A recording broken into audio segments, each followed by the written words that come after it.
Doctrine of necessary implication. ये क्या होता है? जैसे मान लीजिए किसी एक्ट में, किसी कानून में कोई चीज़ एक्सप्रेसली मेंशन्ड है, यानी कि डायरेक्टली लिखी हुई है, तो उस चीज़ के लिए जो जो नेसेसरी चीज़ें हैं, ज़रूरी चीज़ें हैं, उनको उस एक्ट में प्रिज्यूम कर लिया जाता है कि वह चीज़ें भी उस एक्ट के अंदर प्रेजेंट हैं। फॉर एग्ज़ाम्पल, मान लीजिए आप कोई ओला टैक्सी बुक करते हैं, मान लीजिए दिल्ली से लेके नोएडा तक जाने के लिए, तो टैक्सी को चलाने के लिए जो नेसेसरी चीज़ है वो है पेट्रोल।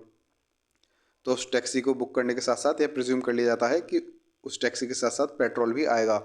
आपको अलग से नहीं बोलना पड़ेगा कि मुझे दिल्ली से नोएडा के लिए टैक्सी चाहिए और मुझे पेट्रोल चाहिए, ऐसा नहीं बोलना पड़ता। पेट्रोल उसके साथ प्रिज्यूम कर लिया जाता है, वह उसके लिए नेसेसरी है।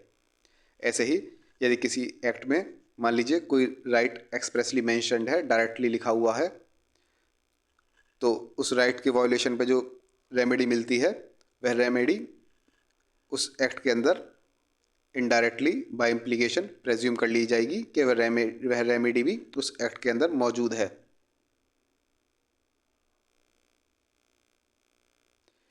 इस डॉक्ट्रिन का मीनिंग है कि जो चीज़ किसी स्टैट्यूट में, किसी एक्ट में इम्प्लाइड है, वह उस स्टैट्यूट का उतना ही हिस्सा है जितना कि कोई चीज़ एक्सप्रेसली उस स्टैट्यूट के अंदर मेंशन्ड हो।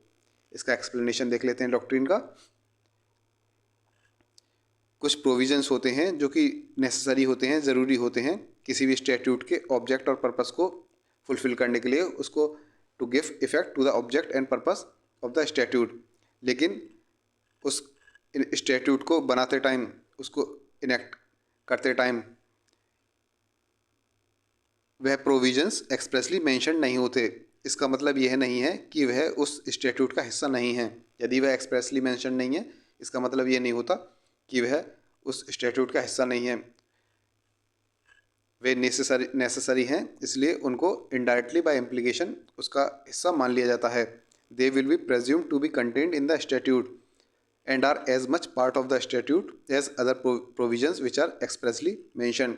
वह उस स्टैट्यूट का हिस्सा प्रेज्यूम कर लिए जाते हैं और वह उस स्टैट्यूट का उतना ही हिस्सा है जितना कि वह प्रोविजन जो कि उस स्टैट्यूट के अंदर एक्सप्रेसली मेंशन है, डायरेक्टली लिखे हुए हैं। इस डॉक्ट्रिन के पीछे का कारण, रीज़न, इनेक्टमेंट के टाइम पे यह पॉसिबल नहीं है कि सारी की सारी डिटेल्स प्रोवाइड की जा सकें जो कि किसी भी स्टैट्यूट को अप्लाई करने के लिए किसी भी सिचुएशन पे नेसेसरी हैं। यह प्रिज्यूम कर लिया जाता है कि स्टैट्यूट के अंदर सारी ऐसी डिटेल्स हैं जो कि किसी भी सिचुएशन के साथ डील कर सकती हैं।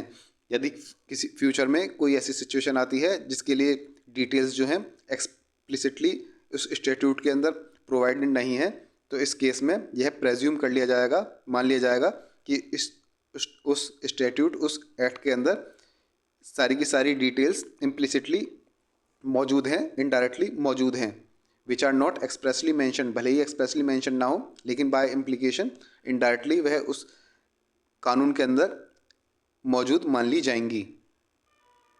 फॉर एग्जाम्पल, जैसे हमने ऊपर भी देख लिया, यदि कोई राइट जो है, कोई अधिकार एक्सप्रेसली मेंशनड है किसी भी स्टैट्यूट के अंदर, किसी भी कानून के अंदर, तो उस अधिकार के वायलेशन के लिए जो रेमेडी मिलती है उसको उस स्टैट्यूट के अंदर प्रेज्यूम कर लिया जाएगा कि वह भी मौजूद है। बाय इम्प्लीकेशन इनडायरेक्टली उसे मान लिया जाएगा कि वह भी उस कानून के अंदर मौजूद है, वह remedy. The fact that a statute is silent about the remedy, ये फैक्ट कि स्टैट्यूट के अंदर वह रेमेडी डायरेक्टली मेंशन नहीं है, स्टैट्यूट उस रेमेडी के प्रति साइलेंट है, इसका मतलब यह नहीं है कि वह रेमेडी उस स्टैट्यूट की पार्ट नहीं है। Such remedy is implied from such right, यह रेमेडी इनडायरेक्टली इम्प्लाई कर ली जाएगी राइट से। राइट है तो उसके लिए रेमेडी भी होगी, बिना रेमेडी के कैसा राइट। तो यह हो गया आपका डॉक्ट्रिन ऑफ नेसेसरी इम्प्लीकेशन।